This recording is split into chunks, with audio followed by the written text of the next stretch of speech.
Hi, I'm Lizzie and this is Laura, and we are currently sailing on board P&O's Iona. This is a 7-day itinerary and we are visiting the ports of Rotterdam, Hamburg and Zeebrugge. In today's video, we are going to take you through our journey to embark Iona, all of the process of embarkation in Southampton and our first night on board, including dinner in the beach house. If you don't want to miss everything else we get up to on this cruise, do hit that subscribe button and make sure you subscribe to our channel. This time there isn't just the two of us on this cruise, we are travelling in a larger family group, so there are 8 of us in total. This includes our mum and dad, 2 of our aunts, an uncle and another cousin. Everybody has been on a cruise previously, but it is one of our aunts and cousins' first time on board Iona. The reason why we are travelling in a larger group is because Dad turned 75 at the end of December and Mum will be turning 70 at the end of February, so we're sure they'll both be delighted that we've just shared their age. So we are travelling together as a group to celebrate our parents' birthdays, and because there were 8 of us, we thought that a minibus would be one of the best ways for us to travel to Southampton. It'd save us a little bit of money, probably with car parking, but also just the hassle of getting everybody there together. We had also decided that we absolutely did not want to use the coach service again after using that for Iona in July this year, because the pickup time from our local service station was just far too late and it made the day feel so rushed. We left Birmingham at about 10 AM and we were very impressed with the minibus. We had never used the company before, but we were super impressed with them. We then had quite an easy drive down and stopped at a services. Probably the highlight of the journey down was when we gave everyone their luggage labels to sort out, and some of them found the folding quite difficult, but they've all passed the test now. We arrived in Southampton at about 1:30 and the latest embarkation time that we had in the group was 1:15, so we were very well timed for embarkation. We dropped our luggage off at the luggage pods. Because all of our cabins were on different decks, we all had to go to different luggage pods, but the process was very smooth despite the fact there were absolute mountains of luggage sat there next to the pods. So we then headed down towards the entrance to the terminal building and we could see there was a queue. We showed our boarding passes and we were sent to queue B. We then asked one of the people who was working there if they were running late then, because all of our embarkation times had passed and it was our understanding that we would be shown straight through. He was like very proud of the fact that actually they were running early, and he looked at us as if to say, oh okay, but then somebody shouted from the front, anybody who has a time before 2:15, can you please come and into the terminal building now. We left the queue straight away, headed straight into the building, up the escalators, and it did look as though there was a pretty long queue inside. However, this was constantly moving. Something that we did notice, which we thought was a little bit odd, was that they were ushering passengers that had got on the coaches into a separate area once we'd got into the terminal building, so they weren't joining the same queue as everyone else, obviously again regardless of what their embarkation times are. The checking in process was very easy.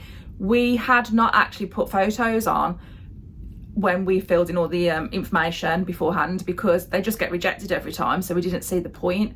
We mentioned this to the lady that was checking us in as she was taking our photos, and she said P&O actually have told them to take photos of everyone now. They're just ignoring those photos that have been put on, so it's not worth stressing about uploading your photo onto the cruise personalizer now. All of the check-in desks were busy and had staff there working very hard, so the queue was moving very quickly through there into security, which meant there was a little bit of a wait as we approached the security area, but once again we did get through pretty quickly.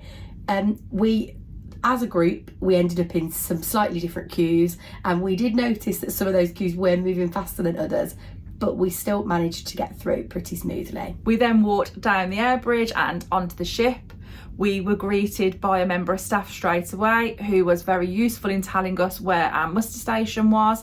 Again, because we were in different places, we had different muster stations. We were at muster station I, which was the Coral restaurant, and we were scanned straight in, not a problem. He then told us there would be the usual muster announcement at 5 o'clock and to watch the video when we got to our cabins. It was after 2 o'clock at this point, so we were able to head straight to our cabin, which was really helpful because we were desperate to get rid of our hand luggage bags. So we headed straight up there, dropped our bags off, watched the muster video on the TV and filmed a quick cabin tour just so that we can show everybody what the cabin that we're in on this cruise looks like. We are in a balcony cabin again on this cruise, up on deck 15 at pretty close to the back of the ship, and it is a slightly different layout to the balcony cabins that we have had previously on Iona. After people had had chance to drop off their bags, etc., we headed to the glass house to meet everyone, and we sat there and enjoyed our first drink off the cruise. Glass house is always a bit of a favourite of mine because I like to be able to try some different wines. We were all a bit peckish at this point, so we decided to go for lunch in the Quays. It's a bit of an Embarkation Day favourite of ours to head there, and it wasn't too busy either at this point. In the Quays, we just basically decided to head to the station that had the shortest queue, which happened to be Asian fusion.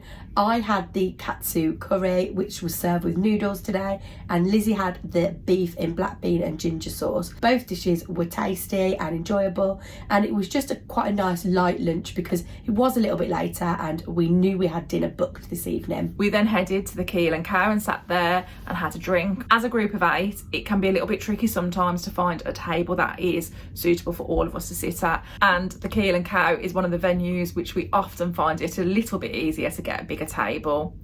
While we were in the Keel and Cow, the muster announcement was made shipwide.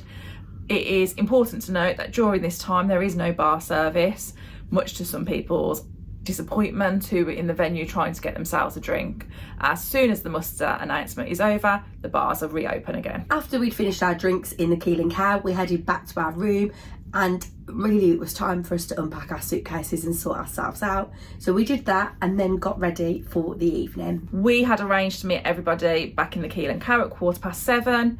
We had our table booking in the beach house was 8 o'clock.